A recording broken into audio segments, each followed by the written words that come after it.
Basically हम modern history को discussion कर रहे थे और कल हमने मॉडर्न हिस्ट्री के अंतर्गत प्रीवियस वीडियो के अंतर्गत आपके साथ यूरोपीय कंपनियों के आगमन को समझा कि यूरोपीय कंपनियां किस तरीके से आई, क्या कारण थे। उसके बाद अब हम आगे बढ़ेंगे इसी में और बेसिकली पुर्तगालियों को पढ़ेंगे कि पुर्तगालियों की क्या स्थिति थी और पुर्तगाली भारत में क्यों आए, क्या कारण थे, वो तो हमने समझ लिया। लेकिन किस तरीके से भारत में आए, क्योंकि ये टॉपिक जो आपका पुर्तगालियों का है, इस टॉपिक से आपके प्रीलिम्स में सवाल आता है। विशेषकर जो इनके गवर्नर थे, उनके क्या रोल थे, किस तरीके से उन्होंने काम किया, उससे संबंधित आपके प्रीवियस मतलब सवाल पूछे जाते हैं आपसे। ठीक है ना। तो वो चीजें आपको थोड़ा सा अच्छे से समझ नहीं होगी। बेसिकली इनके गवर्नर ज्यादा शुरू के कुछ गवर्नर अच्छे थे, बाकी बाद में पुर्तगालियों के गवर्नर खास अच्छे नहीं आए थे। और दूसरी बात जो पुर्तगाली कंपनी थी उसके स्ट्रक्चर में भी उसके जो कंपनी थी वो एक सरकारी कंपनी थी, तो उसमें भी कुछ कमियां थी। वो सारी चीजें हम देखेंगे। तो सबसे पहले तो पुर्तगालियों को देखते हैं। आप सभी जानते हैं कि जब स्पेन और यूरोप में खोजें चालू हुई तो स्पेन की ओर से कोलंबस और पुर्तगाल की ओर से वास्को डी गामा दोनों खोजों के लिए निकले। ठीक है ना, अलग अलग जगह गए। उस समय आपको पता है किसी को कोई पता नहीं था कि कहाँ इंडिया है, कहाँ क्या है। तो जो वास्को डी गामा है वो केप ऑफ गुड होप नाम के तट से, यानी अफ्रीका के दक्षिण तट से भारत की तरफ आया और कालीकट पे आके पहुंचा 1498 में। वास्को डी गामा कालीकट बंदरगाह आप सभी जानते हैं, इसकी लोकेशन तो आपको पता होगा। तो कालीकट बंदरगाह पे आया और वास्को डी गामा जिस तरीके से भारत में आया और जिस तरीके से उसने भारत की स्थिति को देखा, तो उसको बहुत ही सारी चीजें थी जिन्होंने उसको इनकरेज किया कि भारत एक अच्छी जगह है जहां पर वो बहुत सारी चीजें प्राप्त कर सकते हैं, स्पेशली आर्थिक दृष्टि से, व्यापारिक दृष्टि से। और अगर मैं कहूं तो धार्मिक दृष्टि से भारत का महत्व ज्यादा था। तो जब भी आप किसी भी टॉपिक को पढ़ो तो उसके थोड़ा सा ज्योग्राफी को भी देख लो कि जैसे ये पुर्तगाली है आपके साथ। ठीक है ना, पुर्तगाली है। पहली बात, पुर्तगाली क्यों आए इसका कारण तो मैंने आपको बता दिया। कल की वीडियो में लास्ट में हम ये डिस्कशन किया कि भारत में यूरोपीय कंपनियों के आगमन के क्या कारण थे, आखिरकार भारत में क्यों आए। ठीक है ना। दूसरी बात, जब उसमें दो यूरोपीय कंपनियां सबसे पहले आई, दो यूरोपीय सबसे पहले निकले, स्पेन और पुर्तगाली। ब्रिटेन तो बहुत बाद में आए थे। सबसे पहले 15वीं सेंचुरी के अंतर्गत इन्होंने ही स्टार्टिंग किया था। उसके बाद अन्य यूरोपीय कंपनियों ने आगमन किया। तो चूंकि भारत में इनका मेन उद्देश्य तो व्यापार था, लेकिन अन्य उद्देश्य भी इनके छुपे हुए थे, जिसमें विशेषकर अगर कहें तो ईसाई धर्म का प्रसार ना, ये इनके उद्देश्य थे। अब इसमें हम देखते हैं कि पुर्तगालियों में सबसे पहले वास्को डी गामा 1498 में कालीकट बंदरगाह पे आता है। और कालीकट बंदरगाह पे आते ही वास्को डी गामा है। उसी के साथ एक और कोलंबस भी जाता है। कोलंबस आपको पता है अमेरिका की खोज कर लेता है 1492 में। 1492 में कोलंबस के द्वारा 1492 में खोज की जाती है, जबकि भारत की खोज 1496 में यूरोप के जो आए, इसने वास्को डी गामा के द्वारा की गई थी। तो कई चरणों में भारत में लोग आए। अभी पुर्तगाली आएंगे, फिर ब्रिटिश वाले आएंगे, तो इस समय अलग अलग लोग आएंगे, क्योंकि अलग अलग वहां की यूरोपीय शक्तियां हैं, वो अपने अलग अलग हितों के आधार पर लोगों को भेजेगी। तो पहले ये हिम्मत, अगर कहें हम, ये जो रिस्क है सबसे पहले किसने उठाई आप सभी जानते हैं।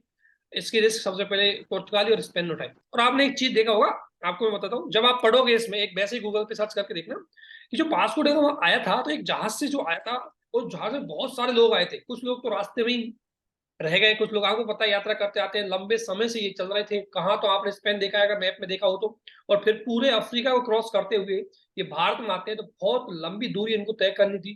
खाने की सुविधा, खाने की समस्या हो रही थी। इसके अलावा लगातार समुद्र में चलने से इनके साथ स्वास्थ्य समस्या हो रही थी। तो बहुत सारे लोग थे इनके साथ के थे, वो तो रास्ते में ही खत्म हो गए।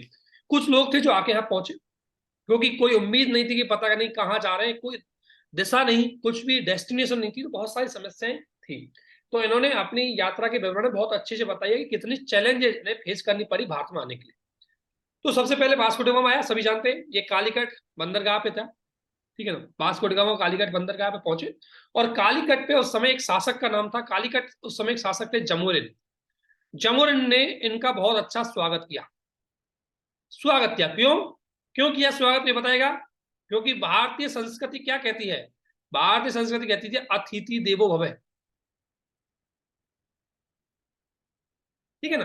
तो भारतीय संस्कृति जो हर किसी का स्वागत करती है, हमने तो अच्छे उद्देश्य से इसका स्वागत किया कि कोई विदेशी भारत पर आया, भारतीय संस्कृति को जानने के लिए आया, भारतीय समाज को जानने के लिए आया, इसलिए हिंदू शासक जमीरुद्दीन के द्वारा इसका भव्य स्वागत किया गया था।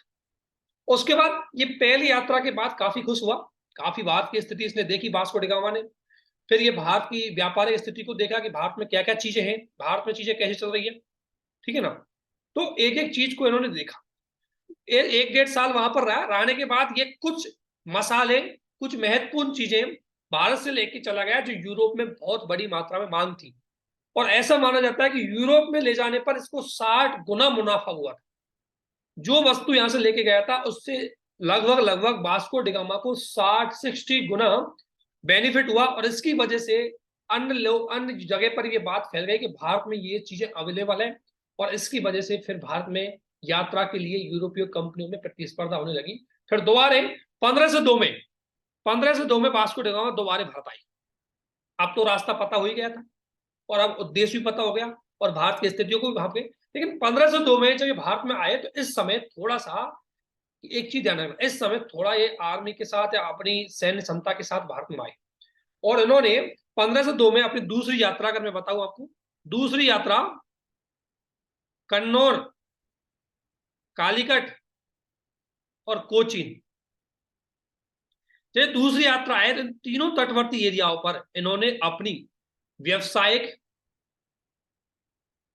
अगर मैं कहूं व्यवसायिक चौकियां लगा दी। ध्यान रखना, पहले तो व्यापारिक उद्देश्य आए, धीरे धीरे इसने ये एरिया तटवर्ती एरिया है इस पे अपना कंट्रोल कर लिया। दूसरे बार जब आए तो जो कालीकट में आए, पहली बार तो आके चले गए, स्थिति देख के चले गए, दूसरी बार आया तो बहुत सारी डिफेंस की सामग्री अपने साथ लेके आए, और जो तटवर्ती एरिया है जो मुख्य रूप से मसाले के लिए सामरिक दृष्टि से बहुत महत्वपूर्ण एरिया था, उन तटवर्ती एरियाओं पर इन्होंने अपनी व्यवसायिक चौकियां लगा दी, अर्थात तो डायरेक्टली इन्हीं के कंट्रोल में आए, ठीक है ना। ये चीजें इन्होंने लगाई थी, ठीक है ना, इसकी वजह से। और अब ये देखो आपने कि कालीकट के इस बंदरगाह पे ये हुआ, तो दूसरी बार इन्होंने 3 जगह, प्रेमी क्वेश्चन आ सकता है, 3 जगह कहा, कन्नौर, कालीकट और कोचीन। सबसे पहले कन्नौर, कालीकट और कोचीन में वास्को डी गामा के द्वारा दोबारा जब यात्रा की गई थी, तो दोबारा यात्रा के अंतर्गत इसने ये काम किया,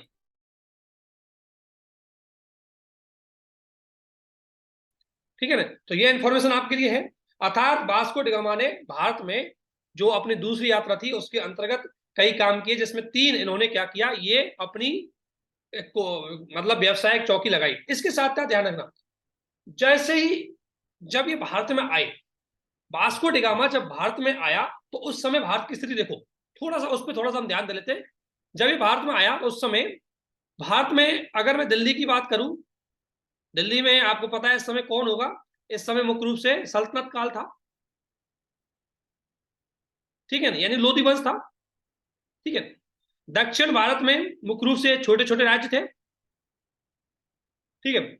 और भारत के अरब क्षेत्र पर, अरब जो सागर है, यहां पर अरबों का बहुत ज्यादा प्रभाव था, अरबों का प्रभाव था।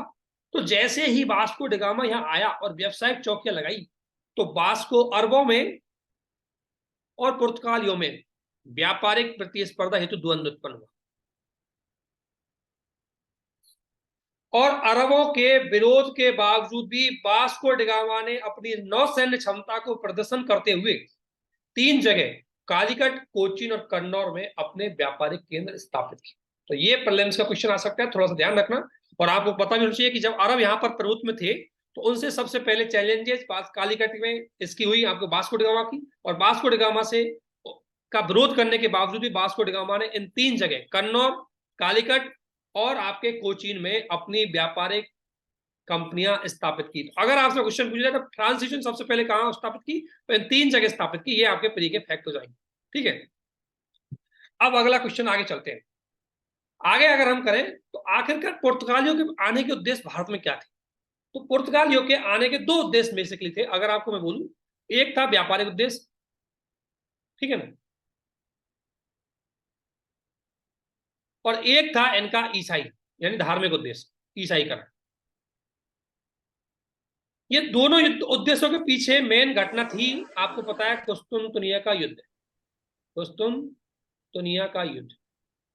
इस युद्ध की वजह से इटली पर मैं कहूँ, आपको पता है इस युद्ध की वजह से तुर्की पर या कुस्तुनतुनिया पर किसका अधिकार हो गया? अरबों का, और इसकी वजह से व्यापार इनका पूरब के साथ कट गया और इटली का व्यापार में फिर एकाधिकार हो गया। इसलिए व्यापार के रास्ते का विकल्प ढूंढने के लिए समुद्री मार्ग के माध्यम से भारत के साथ व्यापार स्थापित करने के लिए इन्होंने खोजें की, ताकि हम अरब और वेनिस, वेनिस का मतलब इटली का एक शहर है वेनिस, क्योंकि यूरोप में मार्केट होने के लिए यह वेनिस सबसे महत्वपूर्ण सेंटर था।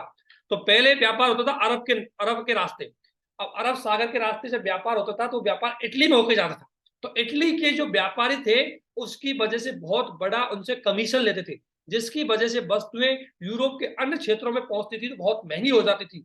तो यूरोप के अन्य क्षेत्र इटली, जर्मनी, स्पेन ये चाहते थे कि ये जो जर्मनी, स्पेन ये चाहते थे और पुर्तगाल ये चाहते थे कि हम इटली के इस एकाधिकार का कोई विकल्प ढूंढें। दूसरी बात कि पूरब की ओर अरबों का प्रभुत्व बहुत ज्यादा हो गया था। तो अरब आपको पता है इस्लामिक साम्राज्य था, तो इसको संतुलित करने के लिए तत्कालीन जो ईसाई शक्तिशाली साम्राज्य थे स्पेन और पुर्तगाल ने, उन्होंने सोचा कि इनका कोई विकल्प ढूंढना जाए, इसलिए वो अफ्रीका के तट के माध्यम से भारत में एक नया मार्ग ढूंढने आए। और इसलिए इनका दो उद्देश्य थे, एक तो इन दोनों के प्रभाव को संतुलित करना था और दूसरा भारत में ईसाई धर्म का प्रचार करना, क्योंकि भारत में बड़ी संख्या में जनसंख्या थी। ठीक है ना, ये दो उद्देश्य थे, बेसिक दो उद्देश्य थे, बाकी तो और उद्देश्य तो अलग थे इनके। बेसिक इनके दो उद्देश्य अगर आपसे पूछा जाए कि इनका दो उद्देश्य थे और उन्होंने क्या किया, ज्यादा फोकस इस पे किया, वो हम आगे देखेंगे। जब कालीकट पे वास्को डी गामा आ गया, उसके बाद बहुत सारी चीजें हुई। ठीक है, अगर किसी प्रकार की कोई चीज आपको समझ में नहीं है तो आपको जूम ऐप के लिए इसलिए जोड़ा गया ताकि आप उस चीज को पूछें, अदरवाइज तो मैं रिकॉर्डिंग करके भी प्रोवाइड करवा देंगे इस चीज को। यहाँ तक कोई डाउट आपको? थोड़ी सी इंसिडेंट समझे, बैकग्राउंड समझे कि भारत में क्या घटनाएं घटित हो रही थी उस समय। ठीक है,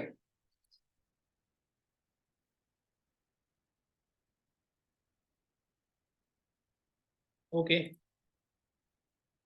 हाँ तो कोई भी डाउट हो जरूर पूछे। ठीक है, अब देखो मैं थोड़ा सा एक घटना और बता देता हूँ। जब ये थोड़ा सा देखो 1498 में, ये कालक्रम समझो, 1498 में कौन है आपके? Vasco D gamma. ठीक है ना, वास्को डी गामा के बाद एक और बीच में 1500 में एक और पुर्तगाली भारत में आया था, हो सकता है आपको उसका नाम पता ना हो, मैं बताता हूँ।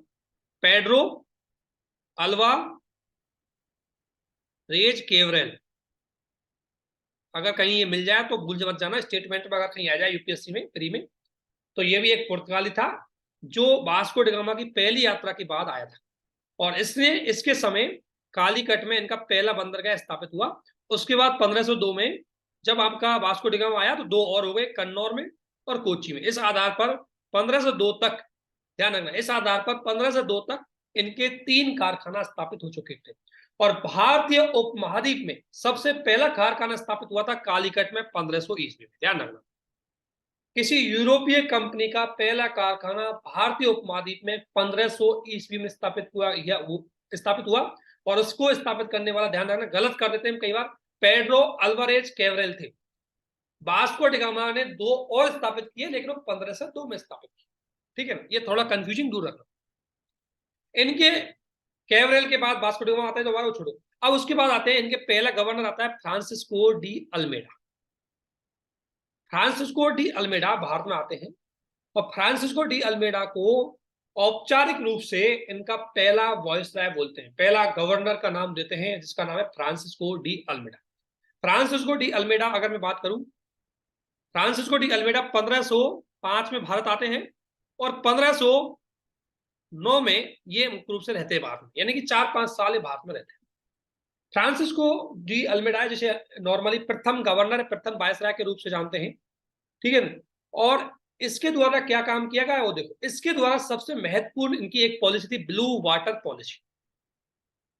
अब आपको समझना है ब्लू वाटर पॉलिसी क्या था। ब्लू वाटर पॉलिसी के पीछे आपको पता है, अगर मैं भारतीय थोड़ा भारत का मैप बनाऊं, मैं भारत का,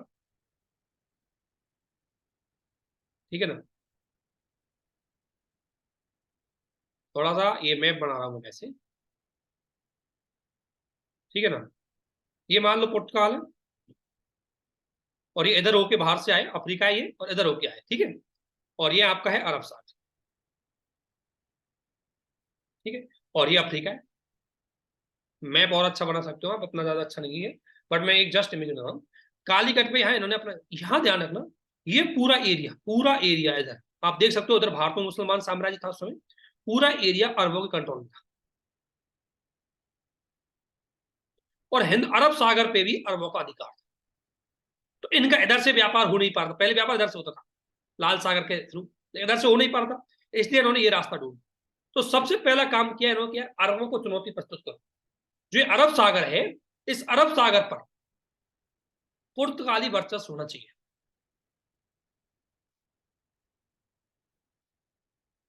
पुर्तगाली वर्चस्व स्थापित करना, और इसी के लिए ब्लू वाटर पॉलिसी आई। तो क्वेश्चन आ सकता है, ब्लू वाटर पॉलिसी पहली बात तो कौन लेके आया? Francisco de Almeida blue water policy लेके आया था, जिसका मुख्य उद्देश्य था कि पुर्तगाली हितों को सुरक्षित किया जाए अरब सागर में। अर्थात आपको पता है कि जब ध्यान रखना, यह अरब सागर में जब व्यापार कर रहे थे तो अरबों का यहाँ पर अधिकार था, तो अरबों का अधिकार होने की वजह से जब ये व्यापार कर रहे थे तो इनको अरबों को एक तरह से अरबों से अनुमति लेनी पड़ती थी, जिसकी वजह से इनको बहुत सारी समस्याएं झेलनी पड़ती थी। इसलिए इन्होंने सोचा कि यदि हमें अच्छे से व्यापार करना है तो पहले अरबों को चुनौती प्रस्तुत करो, अरबों को इस सत्ता से हटाओ, अरब सागर के यहाँ से, और अपना प्रभाव यहाँ पे बनाओ, ताकि व्यापार को सुचारू रूप से संचालित कर सके, और इसके साथ साथ अन्य फायदे भी अरब सागर के उठा सके, क्योंकि जितने भी पूरे पश्चिम की ओर व्यापार होंगे वो सारे व्यापार अरब सागर के थ्रू होंगे। इसलिए इन्होंने, फ्रांसिस्को डी अल्मेडा ने ब्लू वाटर पॉलिसी की शुरुआत की, और ब्लू वाटर पॉलिसी के अंतर्गत, ध्यान रखना मैं मिटा रहा हूं, ब्लू वाटर पॉलिसी के अंतर्गत इन्होंने अरबों को चुनौती प्रस्तुत की। और देखो ये अरबों से क्यों जीत गए? ये अरबों से इसलिए जीत गए क्योंकि इनकी नौसेना पावरफुल थी। यूरोपियों की नौसेना पावरफुल थी, अरबों के पास नौसेना इतनी शक्तिशाली नहीं थी। अब समुद्र में वर्चस्व रखने के लिए आपको चाहिए नौसेना, इसलिए इन्होंने शीघ्र ही अरबों के वर्चस्व को अरब सागर से खत्म कर दिया और अपना वर्चस्व स्थापित किया। और अपना वर्चस्व स्थापित करके इन्होंने एक कार्टेज सिस्टम चालू किया। और कार्टेज सिस्टम आप सभी जानते हैं, कार्टेज सिस्टम का मतलब यह था कि जो भी जहाज अरब सागर से गुजरेगा उसके लिए पुर्तगालियों की सहमति लेनी पड़े, अर्थात पुर्तगालियों की बिना सहमति के कोई भी जहाज व्यापारिक उद्देश्य से अरब सागर में प्रवेश नहीं कर सकता। ये इन्होंने अपनी ब्लू वाटर पॉलिसी के अंतर्गत किया, और कार्टेज सिस्टम के अंतर्गत इन्होंने कमीशन भी लेना चालू कर दिया, ठीक है ना। और पुर्तगालियों के यही बात, तो कार्टेज सिस्टम क्या है? एक परमिट सिस्टम था जो अन्य के व्यापार को रोकता था, ठीक है ना। ये इन्होंने, ये फ्रांसिस्को डिमागा जो आपके फ्रांसिस्को डी अल्मेडा है, इसके समय ये हुआ था, ठीक है ना। तो एक ध्यान रखना, फ्रांसिस्को डी अल्मेडा का सबसे महत्वपूर्ण जो रोल है वो बेसिकली ब्लू वाटर पॉलिसी के साथ जुड़ा हुआ है, ठीक है ना। तो ब्लू वाटर पॉलिसी और कार्टेज सिस्टम दोनों एक दूसरे से जुड़े हुए, और दोनों का उद्देश्य अरब सागर के व्यापार पे अपना डायरेक्टली कंट्रोल स्थापित करना, ठीक है ना। एक काम फ्रांसिस्को डी अल्मेडा ने और किया, मैं बताता हूं, थोड़ा सा इसमें नहीं लिखा। 1505 में जब ये चुना गया तो इसने कोचीन में अपना आवास बनाया। कहां पर? कोचीन में। कोचीन में इसके द्वारा अपना एक आवास है वो स्थापित किया, कोचीन के है, ठीक है ना। ये थोड़ा फैक्ट है, वो भी साथ में लेके चलेंगे। तो कोचीन में है ना, 1505 में कोचीन में इन्होंने अपना आवास स्थापित किया। और 1509 में दीव आप सभी जानते हैं, दमन द्वीप को जानते हैं, गुजरात तट पे यह है दमन द्वीप, ठीक है ना। 1509 में दमन द्वीप के तट पर इन्होंने मिस्रों के साथ, ध्यान रखो 1509 में, देख और लोग प्लीज म्यूट रखिए, 1509 में इन्होंने जो मिस्र के कुछ मिस्रों के समर्थन थे जो अरब थे, और अरबों के कुछ समर्थन भारत में थे, उन दोनों को द्वीप पर पराजित करके अपना वर्चस्व स्थापित किया 1509 में। तो अल्मेडा ने मिस्रियों और मिस्रियों और उनके सहयोगियों को 1509 में द्वीप पर पराजित करके वर्चस्व स्थापित किया। ध्यान रखना, कब? 1509 में, अर्थात 1509 में ये जो द्वीप है, एक द्वीप, दमन द्वीप आप सभी जानते हैं, उसका एक आइलैंड है द्वीप, इस पे 1509 में पुर्तगालियों ने अपना वर्चस्व स्थापित किया, ठीक है। तो ये काम इन्होंने किया, ठीक है। तो बेसिकली इसका बारे में अगर फ्रांसिस्को डी अल्मेडा को लेकर के प्री में अगर क्वेश्चन है तो ध्यान रखना कि इसका रोल क्या था। बेसिकली एक तो ब्लू वाटर पॉलिसी थी, और दूसरा इन्होंने दमन द्वीप पर अपना कंट्रोल स्थापित किया, ये इसके मेन रोल थे, 1509 तक आपके फ्रांसिस्को डी अल्मेडा थे। इसके बाद आज के दूसरे वायसराय आते हैं आपके साथ, सर उसका थोड़ा नाम है, यस यस यस, सर वो फर्स्ट वाला पॉइंट हमको थोड़ा समझ में नहीं आया। आपने कहा था कि वो व्यापार करने आए थे, तो उसमें कुछ मतलब आप बोलो बोलो बोलो। सर वो ऊपर नोट्स में जो फर्स्ट वाला पॉइंट लिखा था ना, उसको एक बार फिर से बता दीजिए। ये वाला, नहीं सर, वो और ऊपर ये अरब और वेनिस के व्यापारियों का भारत से। ये वाला, ये जो अरब और वेनिस व्यापारियों के भारत में प्रभाव को समाप्त करना, ये था ना। जी सर। हाँ, एक्चुअली में क्या बता रहा हूँ, मैं बता रहा हूँ, देखो मैप से बताता हूँ, मैं मैप से समझ में आ जाएगा। मैं अभी थोड़ा सा एक बार इंडिया का मैप बनाता हूँ, सिंपल सा, ये इंडिया का मैप है ना। और ये यूरोप, ये इधर मान लो, ये यूरोप वाला एरिया मैं बता दूँ, इधर यूरोप हो जाएगा, ठीक है। और इधर आपका ये अफ्रीका हो गया, ठीक है। तो क्या हो रहा था पहले, व्यापार कैसे था पहले बता रहा हूँ। एक्चुअली में यहाँ कुस्तुनतुनिया, यहाँ और कुस्तुनतुनिया पे अरबों का कंट्रोल हो गया। जो कुस्तुनतुनिया का युद्ध हुआ था आपको पता है, 11वीं शताब्दी से लेकर के 13वीं शताब्दी के बीच में ईसाइयों और इस्लामों के बीच में जिहाद चला। धर्म युद्ध बोलते हैं उसको, जिसे क्रूसाइड बोलते हैं, ठीक है ना। तो धर्म युद्ध चला, और धर्म युद्ध में लास्ट में आपको पता है इस्लाम जी विजयी हुआ, इस्लाम विजयी हुआ, और इस्लाम का यहाँ कुस्तुनतुनिया पे कंट्रोल था। इस्लाम के कंट्रोल से पहले क्या होता था कि यूरोप का पूरब के साथ, ये पूरब है आपको पता है, इंडिया को पूरब ही बोलते हैं, तो इस स्थल मार्ग के थ्रू व्यापार होता था। लेकिन जैसे ही इस पे अधिकार होने की वजह से इनका ये व्यापार का मार्ग अब क्या होगा, अवरुद्ध हो गया। क्योंकि अब इनको कोई व्यापार करना था, तो एक तो इनको अरबों के साथ व्यापार करना था, और दूसरा एक मार्ग होता, अरब जो जुड़े हुए थे इसको भूमध्य सागर के थ्रू अगर ये करते थे तो यहाँ इटली था। अगर मान लो भूमध्य सागर के थ्रू अरब सागर आते भी थे तो इनको इटली से होकर गुजरना पड़ता। इटली में शहर था एक वेनिस, जहां पर व्यापार का बड़ा केंद्र था। तो इटली को पता था कि इनके पास ये स्थल मार्ग का रास्ता तो बंद हो गया क्योंकि अरब आ गए। और दूसरी बात, जो इनका वेनिस है, अर्थात ये वेनिस पे आने के लिए, अर्थात इनको अगर अरब सागर से भी व्यापार करना है समुद्री मार्ग से, तो हमसे इटली से होकर इनको गुजरना पड़ेगा। और इटली ने इसी एकाधिकार का फायदा उठाते हुए इनके साथ व्यापार में एक तरह से महंगा कर दिया, इनसे हर चीज में कमीशन लेने लग गए। अर्थात यूरोप के पूरे व्यापार पर इटली का कंट्रोल हो गया, ठीक है। तो स्थल मार्ग तो बंद कर दिया अरबों ने, और इस जो जलीय मार्ग था अरब सागर के लाल सागर होते हुए, उसको इटली ने बंद कर दिया। इसलिए इन्होंने सोचा कि इसका कोई विकल्प ढूंढना पड़ेगा, ताकि पूरब के व्यापार यानी कि भारत के व्यापार के साथ इन दोनों के वर्चस्व को खत्म किया जाए। इसलिए इन्होंने रास्ता ढूंढा ये वाला, ठीक है, ताकि भारत के साथ अरबों के और वेनिस के व्यापारियों को समाप्त किया जा सके और अपना व्यापार स्थापित किया जा सके, ठीक है। इसलिए इन्होंने ये काम किया। आप समझे मैडम आप? जी सर, थैंक यू सर। ठीक है। तो अब अगला है इनका जो काफी इंपॉर्टेंट वॉइस रहा था, जिन्होंने काफी काम भी किया था, वो था आपका अल्फांसो डी अल्बुकर्क, बोलते हैं इसको अल्फांसो डी अल्बुकर्क, है ना। नाम देख मैं लिख देता हूँ, अगर अल्फांसो, और यहां से प्री के सवाल आते हैं, मेंस के सवाल थोड़ा चांस है स्टेट पीजीएस में यहां से बने, यूपीएससी में बनेंगे वो मैं बता दूंगा कौन से बन सकते हैं। अल्बुकर्क, अल्बुकर्क, अच्छा कर्क यहाँ लगे, ये यहाँ आएगी लास्ट में, और ये आए आपके 1509 में, और ये रहे 1515। अल्बुकर्क को थोड़ा सा वास्तविक वायसराय बोलते हैं, क्योंकि इसने बहुत ज्यादा एडमिनिस्ट्रेटिवली कंट्रोल भारत में आके किया गया था।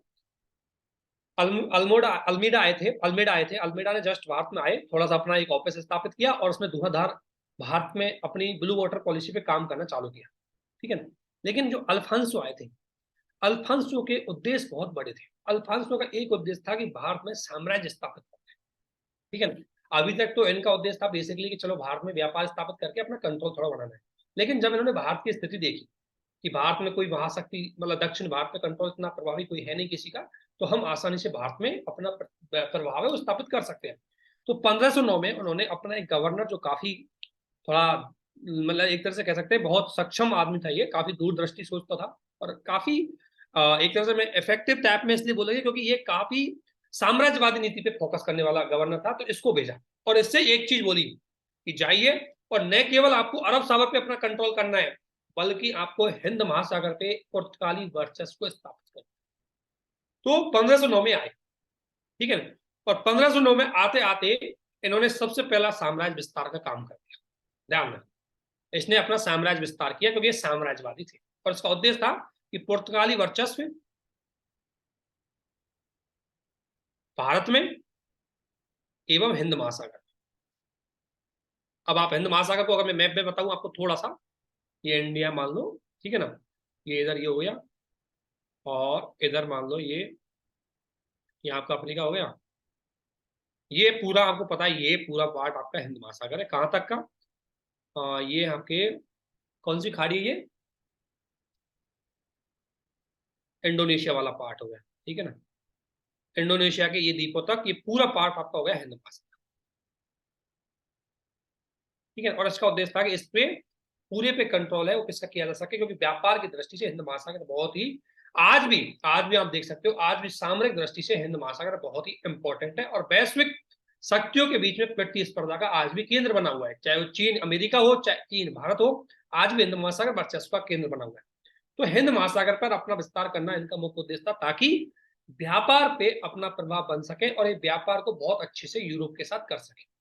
इनका एक उद्देश्य था कि भारत के साथ व्यापार केवल और केवल पुर्तगाल ही करे, कोई और ना करे, क्योंकि ज्यादा कंपनियां अगर भारत के साथ व्यापार करने लग जाएंगी तो भारत से ज्यादातर जो सामान है वो यूरोप के मार्केट में पहुंच जाएगा और जब यूरोप के मार्केटों को वस्तुएं ज्यादा उपलब्ध हो जाएंगी तो उनसे फिर व्यापार बेचने वाले को फायदा कम होगा, क्योंकि वस्तुओं की उपलब्धता उनकी प्राइस को कम कर देगी। इसलिए इसको ये काम कर, तो इसने सबसे पहले काम किया 1510 में बीजापुर के सुल्तान से गोवा को जीता, क्योंकि गोवा आपको पता है इस तट पे काफी इंपॉर्टेंट क्षेत्र था गोवा।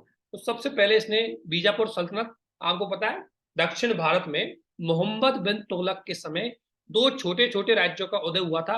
उनमें एक था आपके 1300 हरियर बुक्का वाला साम्राज्य विजयनगर, एक विजयनगर था और दूसरा बीजापुर था,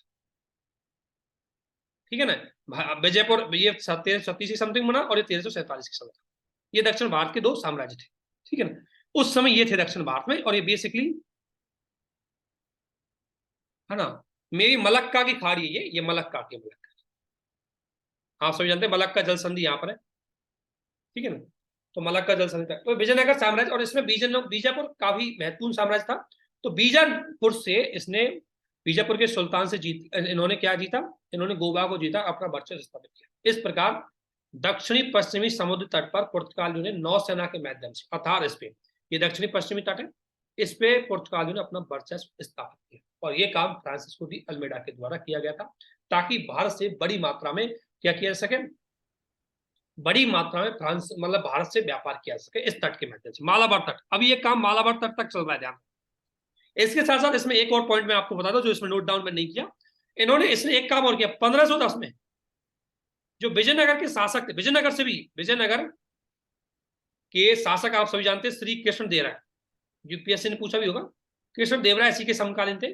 कृष्ण देव राय से भटकल को छीन दिया, भटकल भी कर्नाटक में पड़ता था ये।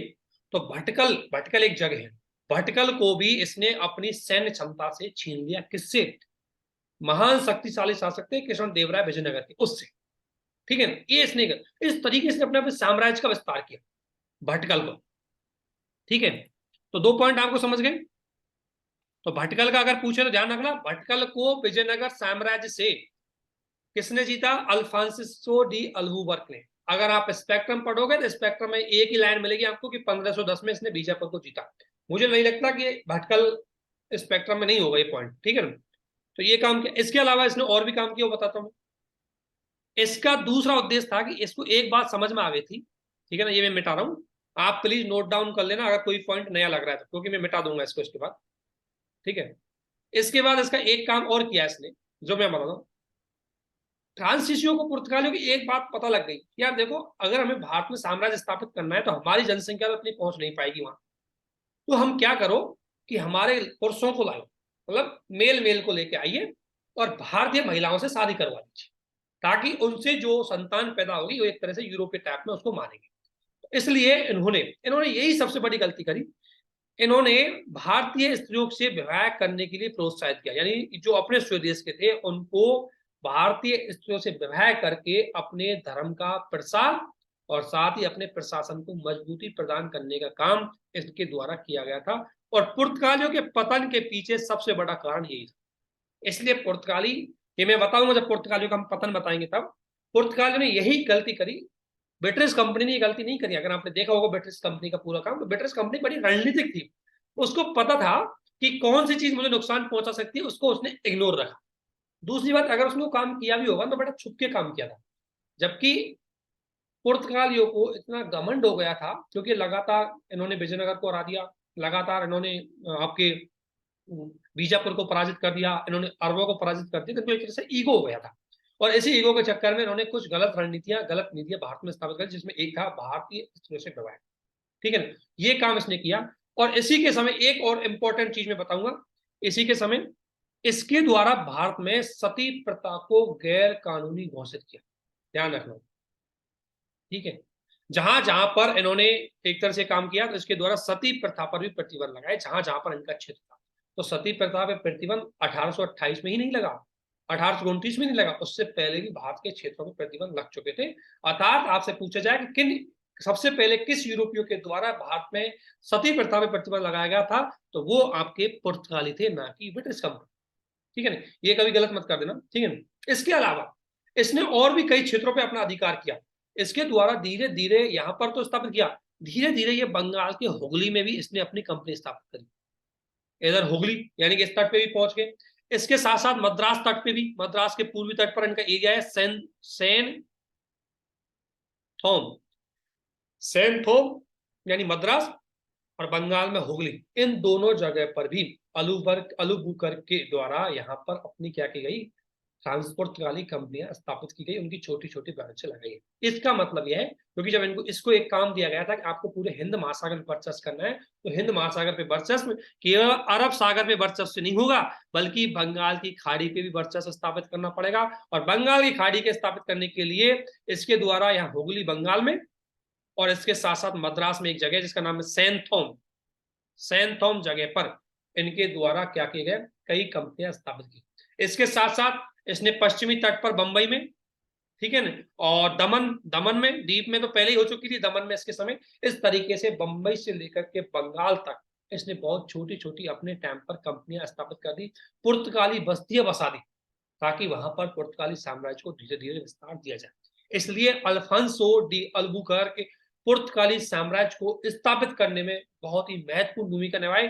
इसलिए कई बार यूपीएससी, जिनकी ऑप्शनल सब्जेक्ट होता है अल्फांसो डी अल्बुकर्क को लेकर के, यूपीएससी मेंस में भी क्वेश्चन पूछती है कि क्या अचीवमेंट था, और कई बार से क्वेश्चन लेकर के आता है कि अल्फांसो डी अल्बुकर्क के द्वारा अपनाई गई नीतियों की आलोचनात्मक परीक्षण कीजिए। ठीक है ना, वो दोनों क्वेश्चन आप यहां से कर सकते हो। इनकी नीतियां साम्राज्यवादी नीति, इसकी नीति प्रशासनिक नीति, इसकी नीति वैवाहिक पद्धति वाली नीति, इसकी नीति थी एक जो अपने साम्राज्य को विस्तार करने तट वाली नीति, और फिर इसकी आलोचना करनी कि यही नीति किस तरीके से पुर्तगाली साम्राज्य को कमजोर कर रही थी, क्योंकि इसकी जो विवाह वाली प्रथा थी वही पुर्तगाली साम्राज्य को पतन करने के पीछे जिम्मेदार थी, क्योंकि भारत की धार्मिक भावनाओं और आस्थाओं को इन्होंने चोट पहुंचाई थी। ठीक है, तो अल्फांसो डी अल्बुकर्क के बारे में इतना ही बहुत, इससे ज्यादा सवाल नहीं बनेंगे इससे बाहर। ठीक है, अगला इसमें नहीं दिया गया, मैं अगला एक और बताता हूं। इनका एक और महत्वपूर्ण था, एक और वायसराय इनका थोड़ा महत्वपूर्ण, उसको जानते हैं, इसे तो बहुत आए उसके बाद छोटे छोटे, लेकिन एक और था नीनो, लिख लेना इसको, नीनो डी कुन्ना, पुर्तगालियों एक और था नीनो डी कुन्ना, और ये आया था 1529 में, और ये 1538 तक भारत में रहा। ठीक है, नीनो डी कुन्ना। इसका सबसे महत्वपूर्ण अचीवमेंट अगर मैं इसकी बताऊं, इसने एक काम और किया। इसके काम क्या क्या था कि इसने इसके टाइम पे भी एक तो इसने किया कि 1530 में 1530 में कोचीन की बजाय, ध्यान रखना, कोचीन को राजधानी किसने बनाया था, कोचीन को राजधानी बनाया था किसने, आपके अल्फांसो डी अल्बुकर्क ने। तो पहले पुर्तगालियों की राजधानी कौन सी थी, कोचीन थी। इसके द्वारा, क्योंकि आपको पता है कोचीन, देखो अब आप थोड़ा समझो, अगर थोड़ा सा पहले इनका राज साम्राज्य यहां तक सीमित था, इसलिए इन्होंने कोचीन को राजधानी बनाया। अब इनका पूरा यहाँ क्षेत्र में साम्राज्य हो गया, तो इन्होंने सोचा कि हमारी कंपनी ऐसी जगह स्थापित हो जिसका हेडक्वार्टर, ताकि पूरे क्षेत्र पर कंट्रोल स्थापित किया जाए। इसलिए इसके द्वारा यहाँ पर गोवा को अपनी राजधानी बना लिया, ताकि बेहतर तरीके से कंट्रोल किया जा सके। हाँ बिल्कुल करेक्ट, गोवा को इसने अपनी राजधानी बनाया। तो गोवा को राजधानी किसने बनाया, तो गोवा को राजधानी आपके कुन्ना ने बनाया था। इसने नीनो डी कुन्ना के द्वारा गोवा को राजधानी बनाया गया था। ये थोड़ा सा आपको ध्यान में रखना है, ठीक है, ठीक है। और इसके द्वारा एक काम किया गया था, इसी के द्वारा गुजरात का एक शासक था जिसके बारे में यूपीएससी प्रीलिम्स में इस बार सवाल आया था। गुजरात के शासक थे, शासक था बहादुर शाह। बहादुर शाह को इसने दीव बेसिन से निष्कासित कर दिया। ये यूपीएससी ने इस बार सवाल पूछा था कि किस गुजरात के शासक को पुर्तगालियों के द्वारा निष्कासित किया गया था। यूपीएससी 2023 का प्रीलिम्स का सवाल है। तो शाह बहादुर को, कौन था, शासक बहादुर शाह को नीनो डी कुन्ना के द्वारा उस साम्राज्य से निष्कासित कर दिया। कहां से, दीव और बेसन से। तो एक तरह से इसने धीरे धीरे अपना, यूपीएससी के तो क्वालिफाई करो, 2 बार सिलेक्टेड हुआ। क्या हुआ, क्या हुआ, 2 बार यस यस प्लीज। नौकरी का नहीं। आवाज नहीं आ रही, आपकी आवाज नहीं आ रही, क्या कहना चाह रहे हो, किसी को कोई डाउट है?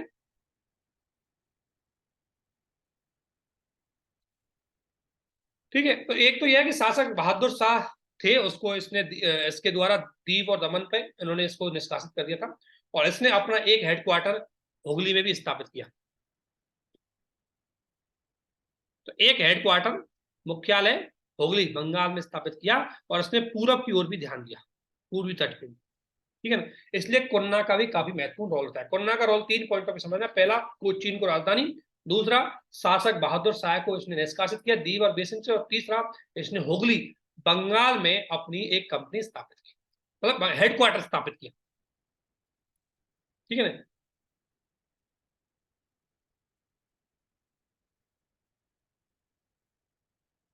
ठीक है, यहां तक हो गया। कोचीन से गोवा इसने राजधानी बनी। तो 3 इनके महत्वपूर्ण बायस है जो आपको समझने हैं। ये प्रीलिम्स में सवाल यहां से यूपीएससी पूछती है आपसे, ठीक है। यहां तक किसी प्रकार कोई डाउट, बोलने में कोई चीज समझ में नहीं आई हो, या कोई किसी प्रकार का चीजें आपको डाउट हो तो बताइए, क्योंकि ध्यान रखना ये फैक्ट आपको याद करने, तो इनके पीछे लॉजिक लगाना है क्या कारण से। अब बंगाल में इसने हेडक्वार्टर क्यों स्थापित किया, ताकि पूरब के पूरे कंट्रोल पे ध्यान रखा जा सके। गोवा को राजधानी क्यों बनाया, ताकि पूरे पश्चिमी अरब सागर वाले जो तटवर्ती एरिया है अरब सागर का, उस पर पूरे पे अपना कंट्रोल किया जा सके। क्योंकि पहले कोचीन था, तो कोचीन तो दक्षिण भारत में था, तो उस पर पूरा कंट्रोल अच्छे से हो गया। ओके, थैंक यू, ठीक है। अब आगे थोड़ा सा इनका इसको हम थोड़ा सा देखें।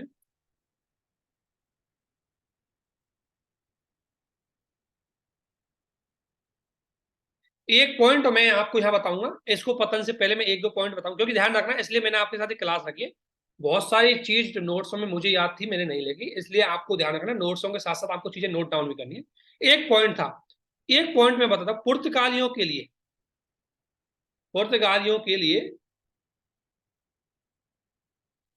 अनुकूल परिस्थितियां भारत में कौन कौन सी थी, भारत में इनके लिए अनुकूल परिस्थितियां कौन कौन सी थी, ताकि भारत में अपना साम्राज्य स्थापित कर सके। क्या चीज थी, सबसे पहले एक तो इनका दृष्टिकोण बहुत पावरफुल था।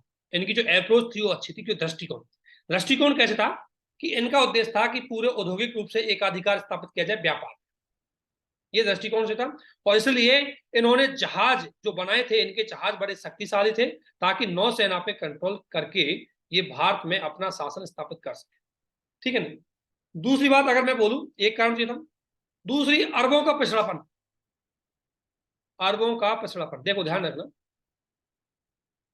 क्या हुआ था कि भारत में पुर्तगालियों के आने से पहले अरबों का वर्चस्व था, ठीक है। अब अरबों का वर्चस्व होने की वजह से अरबों के पास क्या थी कि सैन्य क्षमता है, वो नौसैनिक क्षमता बहुत कमजोर थी।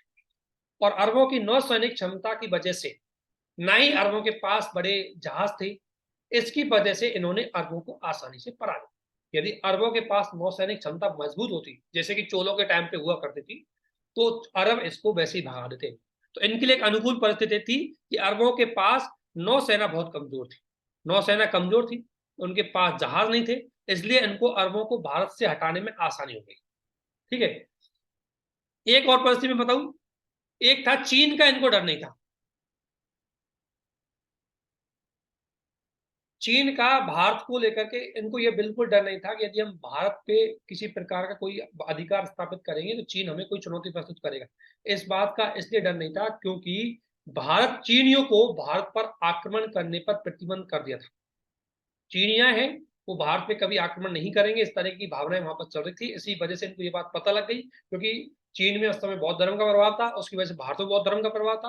तो इसकी वजह से चीन भारत के साथ किसी प्रकार का कोई गठजोड़ या किसी प्रकार का कोई आक्रमण जैसी स्थिति नहीं बनाना चाहता था। ये बात इनको पता लग गई, इसलिए इनको धर्म ये बिल्कुल वैसे फ्री हो गए कि हमको चुनौती चीन तो दे नहीं सकता, और चीन के छोटे छोटे राज्य हैं, इनसे हम आसानी से भारत में लड़ लेंगे।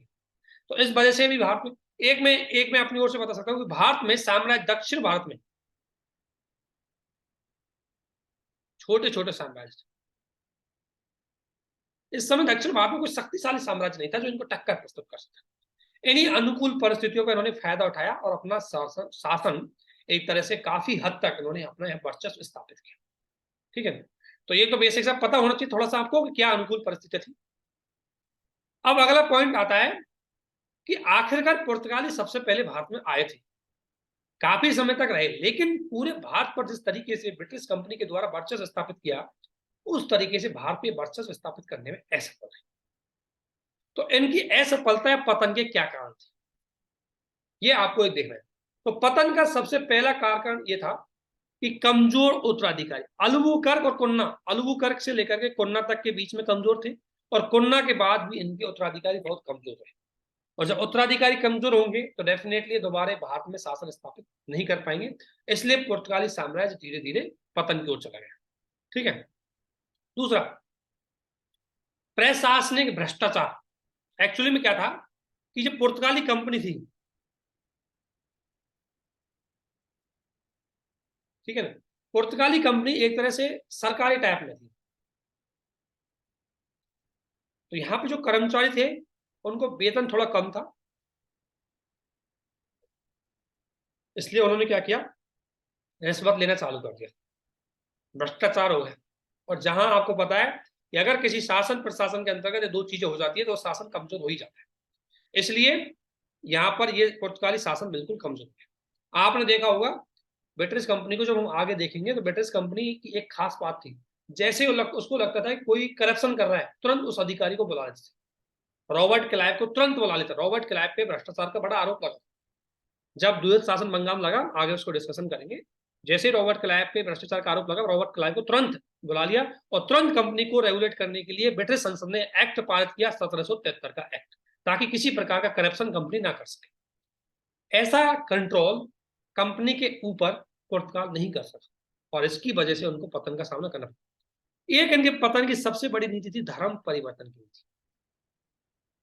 धर्म परिवर्तन इनके पतन के लिए सबसे ज्यादा जिम्मेदार है, इसलिए इनके विद्रोही और शत्रु ज्यादा पैदा हो। क्योंकि यहां रखना, आप किसी भी कोई भी जो व्यक्ति, चाहे वो इस्लाम धर्म का हो, चाहे हिंदू धर्म का हो, चाहे किसी धर्म का, जो उस धर्म की भावनाओं के साथ जुड़ा हुआ है और आप आते हैं और उसकी भावनाओं के साथ छेड़छाड़ करते हैं, तो आपको छोड़ेगा नहीं।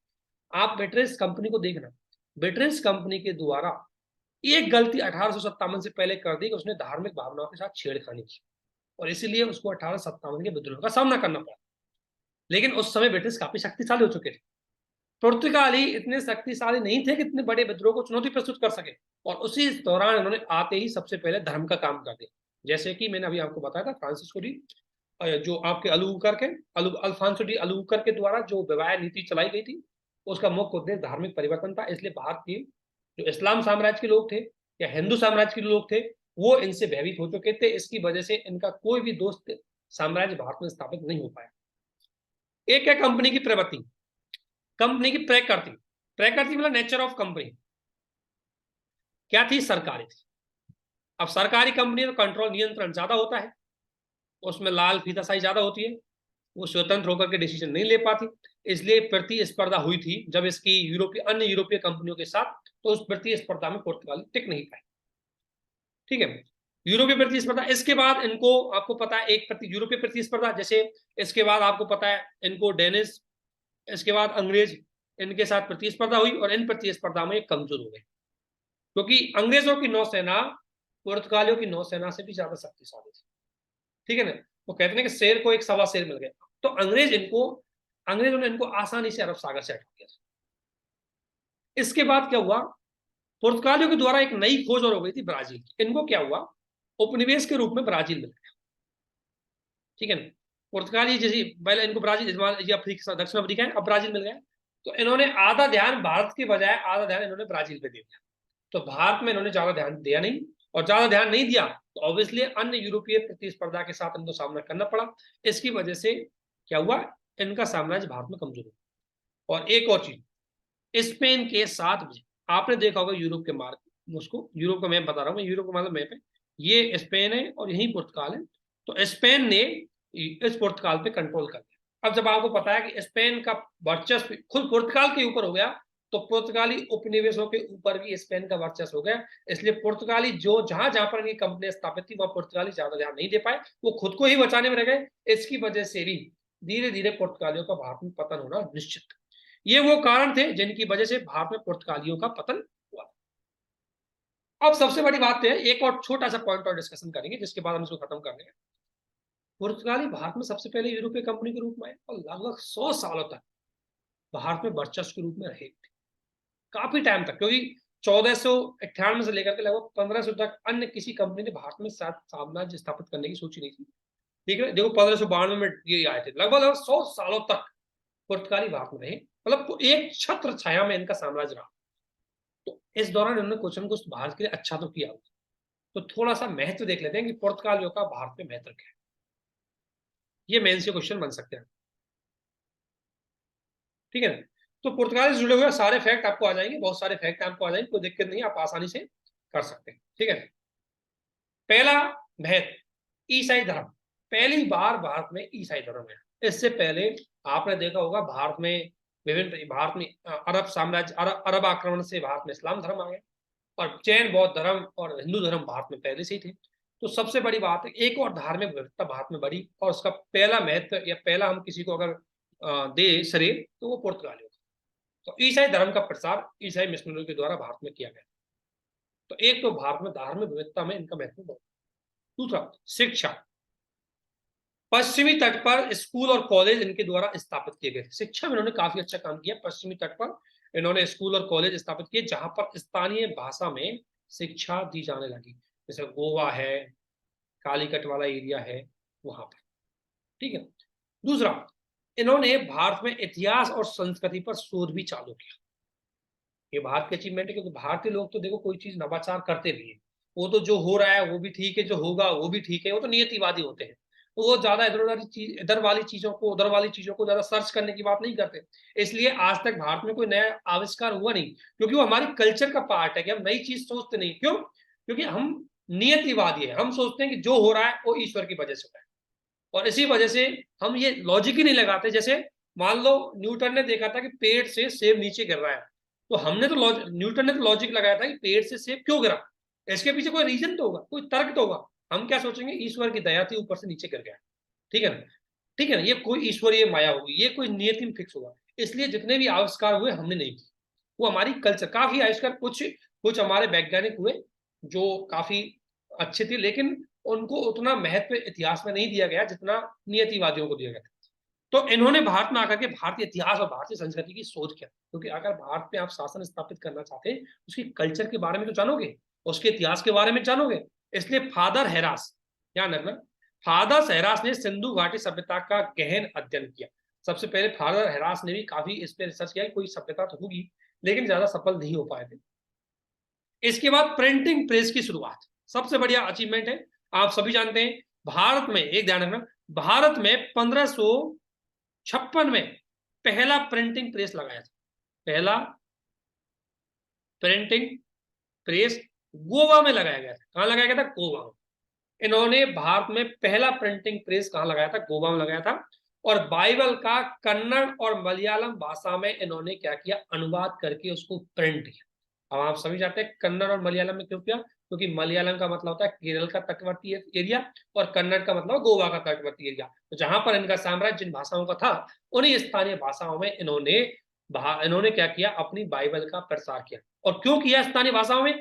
क्योंकि बाइबल को लोगों के बीच में पहुंचा करके ईसाई धर्म का प्रचार एंड प्रसार किया जाए। क्योंकि हमारे जो अन्य धार्मिक ग्रंथ थे भारत, वो संस्कृत में थे, जहां पर हर कोई व्यक्ति उनको नहीं पढ़ पाता था। इसलिए इन्होंने आम जनमानस में ईसाई धर्म का प्रचार करने के लिए प्रिंटिंग प्रेस का बहुत बड़ा रोल लिया और स्थानीय भाषा में, लोकल लैंग्वेज में प्रिंट करवा करके लोगों के बीच में डिस्ट्रीब्यूट किया, ताकि लोगों के मन में ईसाई धर्म के प्रति कुछ लगाव हो और वो लोग ईसाई धर्म को स्वीकार करें। ठीक है ना? तो ये भारत की बड़ी अचीवमेंट बात है कि हमारे यहाँ प्रिंटिंग प्रेस आई। इसके बाद गौथिक वास्तुकला। गौथिक वास्तुकला मतलब यूरोपीय वास्तुकला और इंडियन वास्तुकला दोनों का मिश्रण यहीं से चला सबसे पहले। और इस वास्तुकला को अगर देखें तो भारत, दक्षिण भारत में क्या बनाए हुए? गिरजाघरों का निर्माण किया। ईसाई तो गिरजाघरों का निर्माण करेंगे। और इसका एग्जाम्पल अगर मैं देखूं तो एक पश्चिमी तट पर एक जगह है मेन्यू लेस के भवन, दक्षिण पश्चिमी तट पे पाया था ये मेनुलेस भवन, इन्होंने बनवाए गोवा करके कालीकट के तट पर। तो विभिन्न प्रकार के गिरजाघरों का निर्माण जो मुख्य रूप से इंडो और एक तरह से यूरोपियन शैली पे आधारित थे। और इनको आप देखोगे, अगर आप जितनी भी चर्च देखोगे, उनकी दीवारें, उनकी बनावटें और एकदम भारतीयों की बनावटों से थोड़ा थोड़ा अलग होती है। और सबसे बड़ी बात है, भारत, एक और इनकी अचीवमेंट थी, भारत में नई फसलों और सब्जियों का इन्होंने, जैसे तमाकू, ध्यान रखना, तमाकू यही लेके आए थे भारत। तमाकू की खेती की शुरुआत अगर कोई पूछे आपसे तो किसने की? तमाकू की खेती की शुरुआत है वो इन्हीं के द्वारा की गई थी। किसके द्वारा? पुर्तगालियों के द्वारा। इसके बाद बोलते हैं कि आलू, भिंडी, मिर्च, अनायास, मूंगफली, ऐसी कई फसलों को भी यही लेके आए थे। ठीक है। इसके बाद एक और बता दो, औषधियों, कई औषधियों में भी इनका रोल रहा। लिख लो औषधि। भारत की, इनको एक बात तो पता था, इन्होंने पुर्तगाली द्वारा अपने शब्दकोश और भारत की जो चिकित्सा शब्दकोश है, इन दोनों का फायदा उठाया और 1563 में इनके द्वारा औषधि ग्रंथ को प्रस्तुत किया गया था। एक कब? 1563 में। और एक पुर्तगाली विद्वान थे जिसका नाम अगर आपको कहीं जरूरत पड़े तो लिख लेना, गार्सिया दा ऑर्टो, ये नाम का एक क्या था? पुर्तगाली विद्वान था।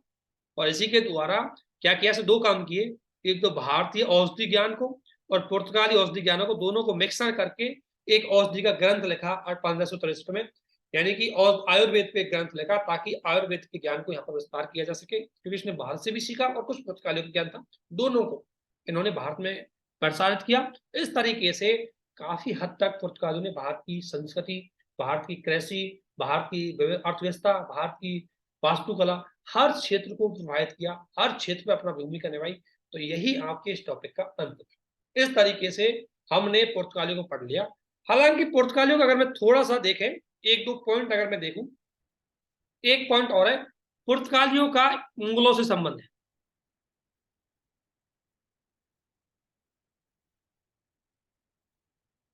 एक्चुअली में क्या है कि अकबर के मैं थोड़ा सा वैसे बताता हूं, अकबर के समय पुर्तगालियों का मुगलों के साथ जो संबंध था, उसमें क्या था कि अकबर के जो जहांगीर, अकबर का जो पुत्र है जहांगीर, अकबर को, आपने अगर इतिहास को पढ़ा होगा थोड़ा बारीकी से, तो एक चीज समझ में आएगी, जहांगीर कहीं ना कहीं अकबर का विद्रोह करने के लिए तुला हुआ। बहुत बार जहांगीर ने सोचा कि वो अकबर का विद्रोह कर दे, है ना। तो अकबर को एक बात तो भली बात ही पता लग गई कि देखो, मुझे अगर मान लो जहांगीर भी मेरा विद्रोह कर दे तो मुझे एक शक्ति संतुलन के लिए कोई सहयोगी चाहिए। इसलिए जब पुर्तगाली भारत में थे तो अकबर इनको थोड़ा महत्व देता था, इसको, पुर्तगालियों को। तो अकबर के टाइम पर मुगलों के साथ इनके संबंध ठीक ठाक थे, क्योंकि इनकी नौसेना मजबूत थी। लेकिन जहांगीर इनके संबंध को ज्यादा स्वीकार नहीं करता था, क्योंकि जहांगीर को पता था कि ये अकबर के समकक्ष, अकबर के साथ इनका व्यवहार अच्छा था, और जहांगीर अकबर की नीतियों को इतना ज्यादा अच्छा नहीं मानता था, उसको स्वीकार नहीं करता था। तो जहांगीर के समय इनके संबंध इतने अच्छे नहीं थे। 1508 में जो हॉकिंस भारत में आता है ब्रिटेन का, तो हॉकिंस को जहांगीर क्या करता है, अंदर ही अंदर मन से तो चाहता है कि इसको परमिशन दे दे ब्रिटिश कंपनी स्थापित करने की, परंतु पुर्तगालियों का अरब सागर पे उस समय वर्चस्व था और पुर्तगालियों की नौसेना बहुत शक्तिशाली थी। इसलिए जहांगीर अंदर अंदर से मन तो था, लेकिन नौसैनिक शक्ति को देखते हुए वो पुर्तगालियों के साथ विवाद खड़ा नहीं करना चाहता था। इसलिए उसने 1508 में अंग्रेजों को सहमति नहीं दी। 1512 के समथिंग एक अंग्रेजी सेना का सेनापति पुर्तगालियों को अरब सागर में हरा देता है, और इसके बाद जहांगीर के मन में एक बात आ जाती है कि पुर्तगालियों को कोई तो चुनौती दे सकता है, और वो चुनौती दे सकते हैं अंग्रेज। इसलिए जहांगीर ने पुर्तगालियों को साइड किया और अंग्रेजों को धीरे धीरे अपने वर्चस्व, अपने साथ व्यवहार, दोस्ताना व्यवहार में लेके आए, उनको व्यापारिक अनुमति दी। इस तरीके से पुर्तगालियों का धीरे धीरे शक्ति कमजोर होने लगी और इस तरीके से कहीं ना कहीं मुगलों को और पुर्तगालियों में इसी प्रकार का संबंध बना। ठीक है, तो ये बेसिकली मैं बता रहा हूँ, आगे भी इसको डिस्कशन करेंगे। सर जो अभी आपने जहांगीर की बात कही वो तो 1600 ईस्वी में आएगा ना, 1500 में क्यों नहीं, आएगा? 1608 में, सॉरी 1608 में आया, ठीक है ना, 1608 में ही आया था, जब अकबर 1605 में अकबर की डेथ हो गई थी, आपको पता है, ठीक है ना। तो अकबर का जो 1556 से लेकर के, अकबर 1556 से लेकर के 1605 तक था, ठीक है ना। तो इस दौरान क्या था, पुर्तगालियों का वर्चस्व अकबर के साथ बढ़िया था। इस दौरान पुर्तगाली और मुगलों में बढ़िया संबंध था। इसके बाद जहांगीर आता है और जहांगीर मन ही मन पुर्तगालियों को पसंद नहीं करता। क्यों पसंद नहीं करता? क्योंकि अकबर, जहांगीर जब विद्रोह करने वाला था तो कहीं ना कहीं उसको पुर्तगालियों के डर की वजह से वो विद्रोह नहीं कर पाया अकबर के विरुद्ध, ठीक है ना। ये मैंने कहीं किताब में पढ़ा था, इसलिए मैं बता रहा हूँ आपको। जहांगीर इनके पक्ष में नहीं था, लेकिन जहांगीर की इतनी दम नहीं थी कि पुर्तगालियों का विद्रोह कर सके, पुर्तगालियों से मतलब डायरेक्टली दुश्मनी कर सके, क्योंकि पुर्तगालियों की नौसैनिक क्षमता शक्तिशाली थी। अंग्रेजी कंपनी 1600 में आई थी, धीरे धीरे अपना एक एक स्थापित कर दी। 1608 में अंग्रेजों ने जब अपना कंपनी के कुछ रिप्रेजेंटेशन को यहाँ, मतलब शासक के द्वारा कुछ व्यक्ति यहाँ पर भेजे गए थे, तो 1608 में तो जहांगीर ने पुर्तगालियों के डर की वजह से मना कर दिया, ठीक है। लेकिन 1600 ये बात अंग्रेजों को पता लग गई, अंग्रेजों को पता लग गई कि जहांगीर क्यों मना कर रहा है। अंग्रेजों ने इस बात को दूर की समस्या को दूर करते हुए सबसे पहले जहांगीर के समक्ष अपनी शक्ति को प्रदर्शन करने के लिए 1612 में बुरी तरीके से पुर्तगालियों को एक जहाज को बुरी तरह पराजित कर दिया। इसका सूचना जब जहांगीर के पास पहुंची तो जहांगीर के मन में कॉन्फिडेंस आया और जहांगीर ने सोचा यार पुर्तगाली से छुटकारा दिलाए, और इसलिए जहांगीर ने 1615 में दोबारा जब कंपनी के लोग आए थे तो उनको काफी हद तक व्यापार करने की या कंपनी स्थापित करने की सहमति दे दी थी, ठीक है। वो 1600 की बात है, ठीक है ना। 16 से 15 में मुख्य रूप से दोबारा आते हैं, तो वो कम, अब जब आगे वो पढ़ेंगे ब्रिटिश कंपनी तो उसमें काफी चीजें हम चेक करते हैं, ठीक है। सर अंग्रेजों का तो समझ में आता है कि उन्होंने मतलब पुर्तगालियों को जहाज के थ्रू मतलब निकलवा दिया, लेकिन सर मतलब अकबर का और पुर्तगालियों का संबंध अच्छा क्यों था? हाँ, ये क्यों था, क्योंकि देखो एक मैं बताऊं, एक्चुअली में आपने इतिहास को थोड़ा माइक्रो लेवल पे पढ़ना मेडाइवल स्टेज है ना। एक्चुअली में क्या था कि जो जहांगीर था अकबर का पुत्र, जैसे सलीम बोलते हैं शायद, है ना। तो जहांगीर ना जब 1556 में अकबर था, लेकिन जब 1590-80 के बाद जब जहांगीर हो चुका था, सलीम हो चुका था, तो ये कहीं ना कहीं बाद में घटना होने लगी कि सलीम कहीं ना कहीं अकबर के विरुद्ध विद्रोह करना चाह रहा है। क्यों करना चाह रहा है? क्योंकि अकबर 56 साल से शासक बना हुआ था, 55-56 साल से, अब सत्ता छोड़ने वाला था नहीं, जब तक मरेगा नहीं तब तक, और जहांगीर को शासक बनने की बनी हुई थी। तो जो जहांगीर है, जैसे सलीम नाम से बोलते हैं, वो कहीं ना कहीं अकबर को पास ये पता थी कि जहांगीर उसके विरुद्ध विद्रोह कर सकता है, हो सकता है उसकी सेना का वर्चस्व जहांगीर के पक्ष में चला जाए। तो अकबर चाहता था कि मुझे कोई, अगर जहांगीर ऐसा कर दे, एक सिचुएशन ऐसी हो जाए, तो मुझे कोई सहयोगी समर्थन चाहिए। तो सहयोगी समर्थन वो पुर्तगालियों से लेना चाहता, एक तो उद्देश्य था। दूसरा, वो अरब सागर के साथ व्यापार स्थापित करना चाहता था। अरब सागर में अगर आपको व्यापार स्थापित करना है तो आपको पुर्तगालियों से संबंध बनाने ही पड़ेंगे। बिना पुर्तगालियों की सहमति से, कार्टेज सिस्टम से आप अरब सागर में व्यापार नहीं कर पाओगे, ठीक है ना।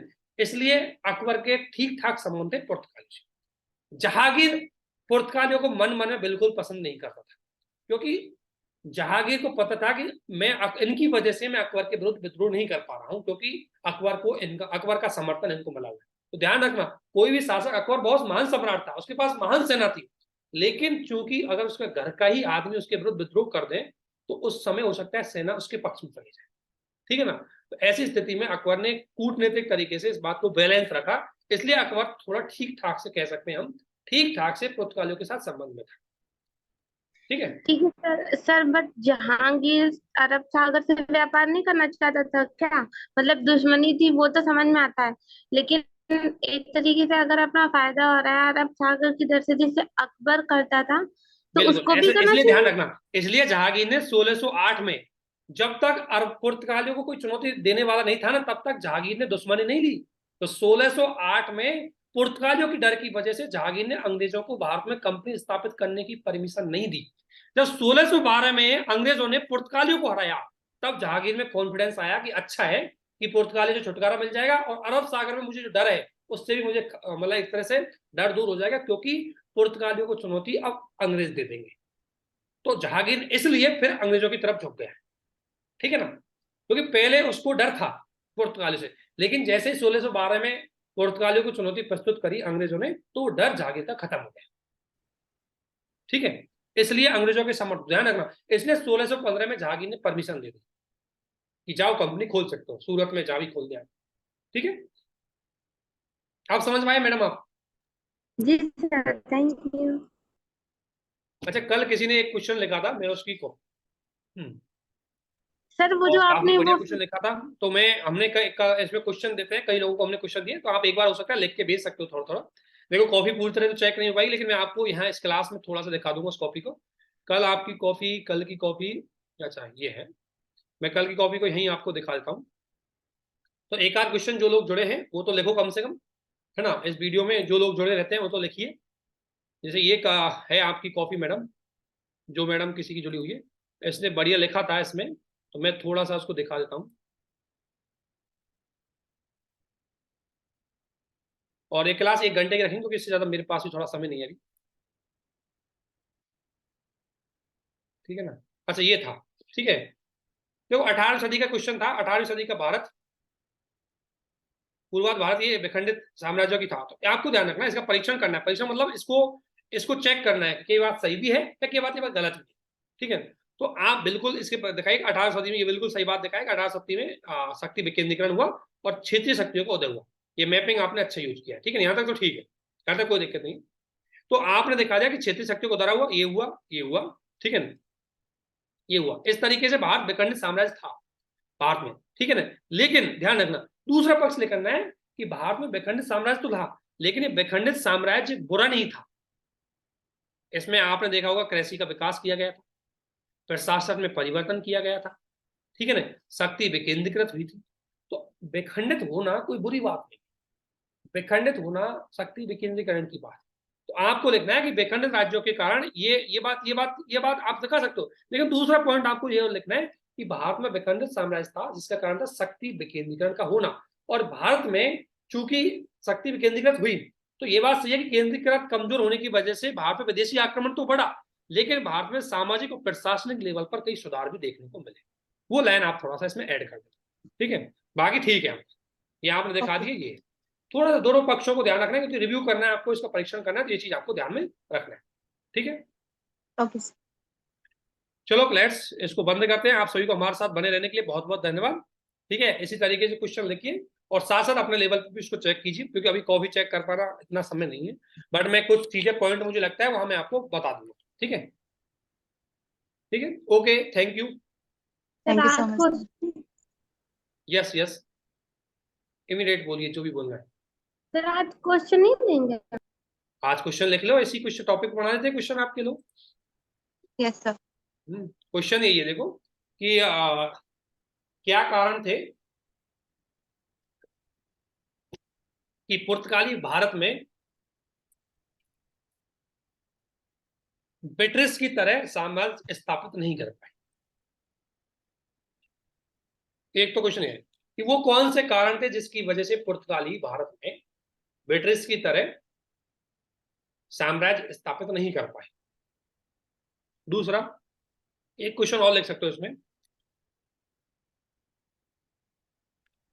दूसरा क्वेश्चन लिखते तो ये बात तो सही है कि पुर्तगालियों ने भारत में, मैं इस क्वेश्चन को बनाता हूं थोड़ा सा, मैं दूसरे पॉइंट से इस क्वेश्चन को कहना चाह रहा हूं। पहला क्वेश्चन तो आपने लिख लिया होगा, दूसरा क्वेश्चन मैं बता रहा हूँ, स्क्रीन शेयर करके करते बता रहा हूँ थोड़ा सा।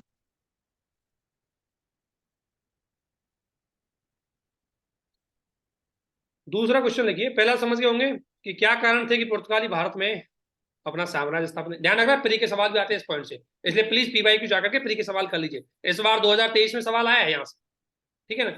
और मुझे इतना विश्वास है अगर आपने समझा है तो इतने फैक्ट आपको बता दिए कि आपको जरूरत नहीं पड़ेगी और चीज पढ़ने के, ठीक है ना। जो चीज बोली है उसको जरूर कॉन्सेंट्रेशन करते जाइए, क्योंकि बहुत सारी चीज इसमें लिखी नहीं है, बोली ज्यादा है, तो उस पर जरूर फोकस कीजिए, ठीक है ना। देखो यद्यपि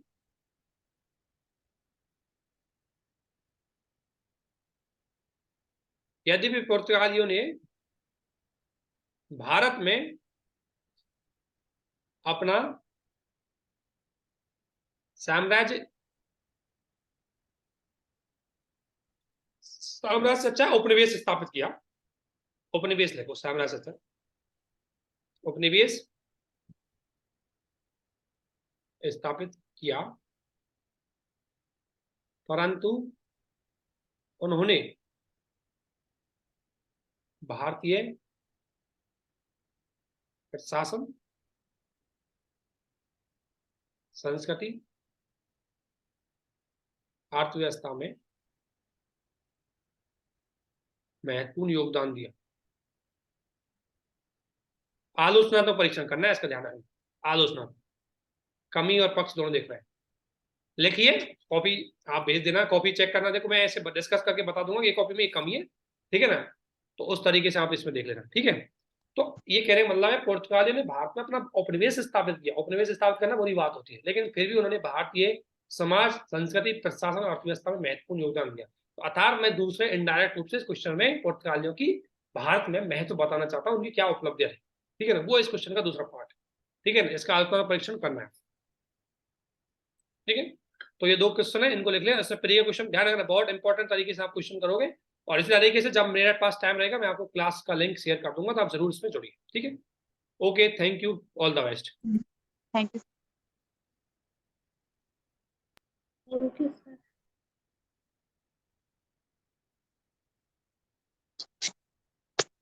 क्वेश्चन आप देखो, हम नॉर्मली क्वेश्चन आपको जो आंसर राइटिंग का है बेसिकली आप यही प्रैक्टिस वाले शेयर कर सकते हो जो डिस्कशन ग्रुप है उसमें, ठीक है। Okay, thank you.